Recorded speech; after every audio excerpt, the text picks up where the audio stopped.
નમસ્કાર વિદ્યાર્થી મિત્ર, કેમ છો? મજામાં? પ્રકરણ 7 ત્રિકોણ. આજનો આપણો ટોપિક છે ત્રિકોણના કેટલાક ગુણધર્મો. એટલે બે જ ગુણધર્મ આપ્યા છે આપણને ધોરણ 9ની અંદર. તો આપણે આજે એનો અભ્યાસ કરીશું. પ્રમેય 7.2 શું કહે છે? તો કહે છે કે સમદ્વિબાજુ ત્રિકોણની બે સમાન બાજુઓના સામેના ખૂણાઓ સમાન હોય છે. સમજીએ. સમદ્વિબાજુ નામ ઉપરથી ખબર પડવી જોઈએ. સમદ્વિબાજુ, સમ અલગ કરો. સમ એટલે આ સમ એટલે સમાન, દ્વિ એટલે બે અને બાજુઓ. બે કોઈ પણ બાજુ આ ત્રિકોણનું નામ આપું છું. એબીસી કોઈ પણ ત્રિકોણની બે બાજુઓ સમાન લઈ લો આ રીતે. ઓકે, બે બાજુ સમાન લીધી મેં, તો આને સમદ્વિબાજુ ત્રિકોણ કહેવાય. આજે બે બાજુ સમાન હોય ગમે તે બાજુ, અહીંયા હું એમ કહી શકું કે AB બરાબર AC. ઘણા લોકો BC લે તો AC ના લે, અથવા AB ના લે, તો કંઈ પણ તમે લઈ શકો છો. બે સમાન બાજુઓ એટલે આ બે બાજુ સમાન છે, તો આની સામેનો ખૂણો B, આની સામેનો ખૂણો C સમાન હોય છે. જો આ બાજુઓ સમાન તો ખૂણાઓ સમાન થાય. આ યાદ રાખવું. આ મેં એક એંગલથી વિચાર્યું. ચલો હવે બીજી બાજુથી એંગલથી વિચારીએ આપણે. બીજો એંગલ એટલે કે ભાઈ હવે આપણે આનું બાજુઓ બદલી નાખીએ. આ ABC ત્રિકોણ જ મેં લીધો છે. મેં AB અને BC બાજુઓ સમાન લીધી. તો હવે કયા ખૂણા સમાન થશે? તો અહીંયા કહી શકાય AB બરાબર BC. અહીંયા કહી શકાય કે બાજુઓ સમાન છે. જો બાજુઓ સમાન હોય તો આ ABની સામેનો ખૂણો થશે C અને BCની સામેનો ખૂણો થશે A. તો ખૂણો A બરાબર ખૂણો C. ABની સામેનો ખૂણો તો AB હોય એ સાઈડ લખવું હોય તો C લખાય, અને BCની સામે લખવું હોય તો આમ તો ગમે ત્યાં લખી શકાય છે. તો અહીંયા ખૂણાઓ પણ સમાન થયા. ચલો હજી એક બાજુ બદલી શકીએ. ત્રણ રીતે તમે વિચારી શકો છો. કઈ ત્રણ રીત છે? તો હજી એક આપણે અહીંયા જોઈ લઈએ ત્રિકોણ. ચલો નામકરણ કરી દઉં છું. ABC જે છે એ જ નામ આપણે આપવાનું છે. આપણે ABC જે નામ છે એ જ નામ આપણે આપીશું. પણ બાજુઓ આપણે આની અલગ લઈશું. જે બાજુઓ આપણને કહેવામાં આવી છે એ બાજુ હું અલગ લઈ લઈશ. ઓકે, ચાલો. તો પહેલાં અહીંયા આ કોમન હતી, આ બે. પછી મેં આ બે લીધી છે.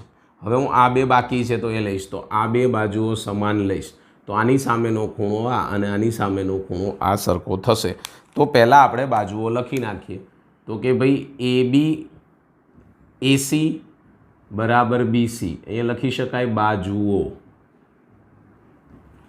ચલો આની સામેનો ખૂણો શું થશે? ACની સામેનો ખૂણો B છે, BCની સામેનો ખૂણો A છે. તો અહીં લખી શકાય ખૂણાઓ સમાન મળે. તો આને કહેવાય પહેલી શરત પ્રમેય 7.2. સમદ્વિબાજુ ત્રિકોણની બે બાજુઓ સમાન હોય તો એના સામસામેના ખૂણાઓ સરખા હોય છે.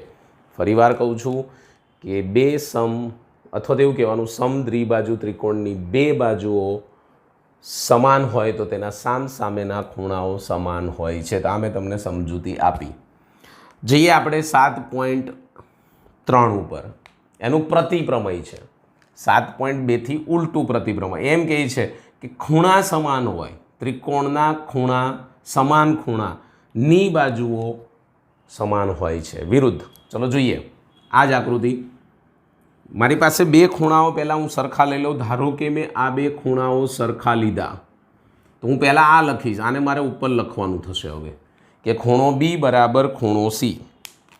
તો એના ઉપરથી હવે તમને શું મળશે? આ મળશે કે AB, આની સામેની બાજુ AB છે, આની સામેની બાજુ AC છે. તો આની સામેની બાજુ AC, તો AC બરાબર AB. પહેલાં આ મળશે અને પછી આ મળશે.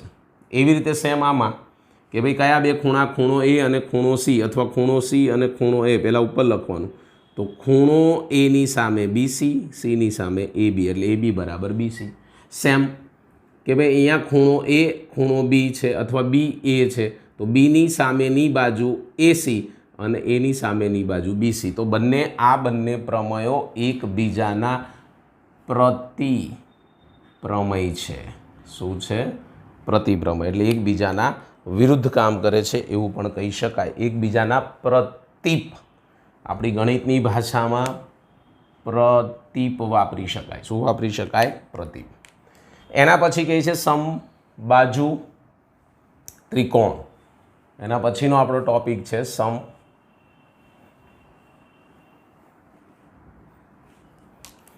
ચાલો ભાઈ, સમબાજુ ત્રિકોણ. વિદ્યાર્થી મિત્ર, તમને બધાને ખબર હશે કે એક ત્રિકોણ આપણે લઈ લઈએ સૌપ્રથમ કે ભાઈ એ બી સી. હમણાં મેં કંઈક સમજાવ્યું. સમ એટલે સરખું. સમ અહીંયા સમદ્રિ હતું. દ્રિ એટલે બે બાજુ. અહીંયા સમબાજુ એટલે બધી જ બાજુઓ કેવી થાય? સરખી. તો હું કહી શકું કે એ બી બરાબર બીસી બરાબર એસી. જો બાજુઓ સમાન હોય તો ખૂણાઓ પણ સરખા જ થાય. એટલે બધા ખૂણાઓ સરખા બતાવી શકાય. ખૂણો એ, ખૂણો બી, ખૂણો સી. ખૂણો એ બરાબર ખૂણો બી બરાબર ખૂણો સી. એક છેલ્લો દાખલો પણ આની અંદર આવી જાય છે 7.2માં. જે ગણતરીવાળા દાખલા છે એ જ આપણે વિડીયોમાં ભણીશું. સાબિતીવાળા દાખલા અત્યારે ચલાવવાના નથી. દાખલા નંબર 8, બતાવો કે સમબાજુ ત્રિકોણના બધા જ ખૂણાના માપ 60 હોય છે. સાબિત કરીને બતાવો. તો આપણે અહીંયા કહી શકીએ કે સમબાજુ ત્રિકોણની આકૃતિ દોરી આ લખું એ જ આ દાખલો તમારો આવી જશે. તો સમબાજુ ત્રિકોણની બધી જ બાજુઓ સમાન હોય છે અથવા સમાન છે. એટલે બાજુ સમાન લખી નાખવાની. એ બી બરાબર બીસી બરાબર એસી. જો એ સમાન હોય તો અહીંયા કહી શકાય તો ખૂણાઓ સમાન થાય આવું લખી નાખવાનું છે. અને ખૂણાઓ મેં સમાન બતાવી દીધા. આના બરાબર હું એક્સ ધારી લઉં કે વાય ધારી લઉં કે જે ધારવું એ ધારી શકાય. ધારો કે આના આગળ આપણે ભણી ગયા ત્રિકોણના ત્રણેય ખૂણાનો સરવાળો 180 થાય. ત્રિકોણના બધા જ ખૂણાઓનો સરવાળો 180 થાય છે.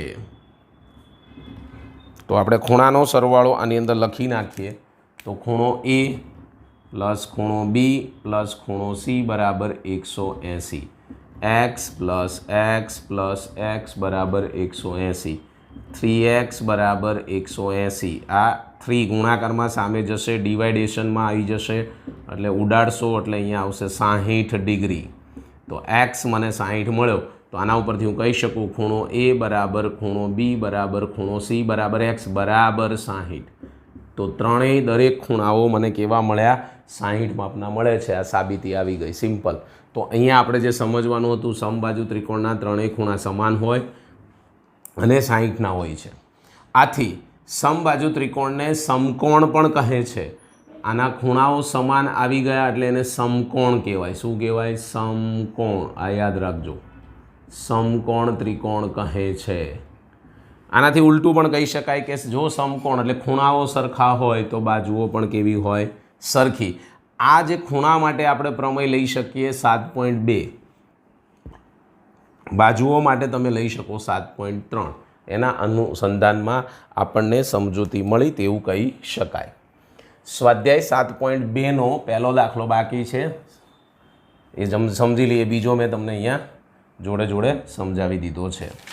એટલે આમ તો પહેલો દાખલો નથી પણ દાખલા નંબર 7 બાકી બધા સાબિતીવાળા છે. ચલો, જેમાં ખૂણો એ 90 હોય એટલે આપણે અહીંયા 90 વાળો એટલે કાટકોણ ત્રિકોણ દોરવો પડે. આ 90 ડિગ્રી. સ્વાધ્યાય 7.2 દાખલા નંબર 7. 8મો મેં સમજાવ્યો. આની આગળ એ જ લખવાનો છે. એ બી બરાબર એસી હોય તેવા કાટકોણ ત્રિકોણ એબીસી છે. ધારો કે અહીંયા તો તમારે એ જ લેવાનું થશે બીકોઝ ઓફ ખૂણો એ 90 ડિગ્રી છે. હું અહીંયા બી લઈ લઈશ ને અહીંયા સી લઈ લઈશ. તો શું કીધું? એ બી બરાબર એસી હોય તેવા કાટકોણ ત્રિકોણ એબીસી છે. એબીસી થઈ ગયો. ઓકે. ખૂણો બી અને ખૂણો સી શોધો. આ ખૂણો બી અને ખૂણો સી શોધો. સિમ્પલ લોજિક છે કે જે બાજુઓ સમાન હોય આ રહ્યું આપણી પાસે પ્રમેય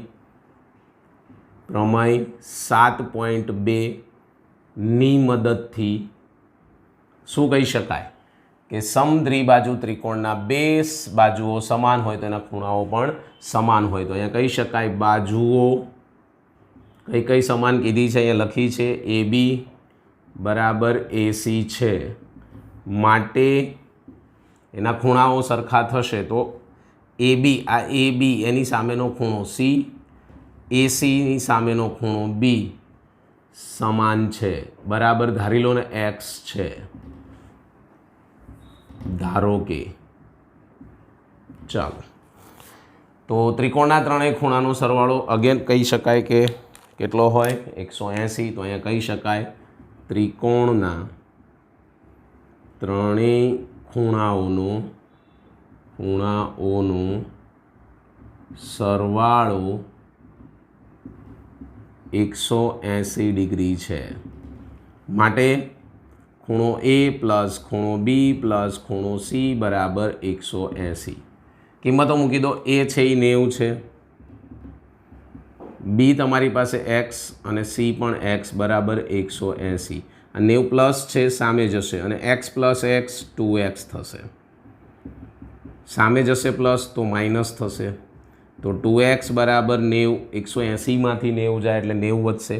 આ 2 અહીંયા મલ્ટિફિકેશનમાં છે, સામે જશે એટલે ડિવાઈડમાં આવી જશે, અહીંયા ઉડાડી દઈશ એટલે 45 ડિગ્રી. તો X is equal to 45 degree. એટલે કે મને ખૂણો C અને ખૂણો B બરાબર 45 ડિગ્રી મળી. તો આપણો જવાબ જે હતો શું શોધવાનું હતું, B અને C, તો કેટલા મળ્યા 45 ડિગ્રીનો ખૂણો મળે છે. બંને ખૂણા સરખા મળે છે, B બરાબર 45 અને C બરાબર 45. તો અહીંયા આપણે 7.2ની સમજૂતી મેળવી અને એના દાખલા જે ગણવાના હતા તે જોયા. આની અંદર આપણે અત્યારે જે ગણતરીના દાખલા છે એનો જ અભ્યાસ કરીશું, જેથી કરીને આ વર્ષે તમારે અભ્યાસક્રમમાંથી જેટલું નીકળી ગયું છે એમાં 1 થી 9 દાખલા નીકળી ગયા છે. રાઇડર ઉદાહરણ, એટલે ઉદાહરણ એ કોઈ કરવાના નથી, પછી એ કોઈ રાઇડર કરવાના નથી, ખાલી ગણતરીવાળા દાખલા અને આની થિયરી કરવાની છે. એટલું જ તૈયાર તમે કરશો એવી હું આશા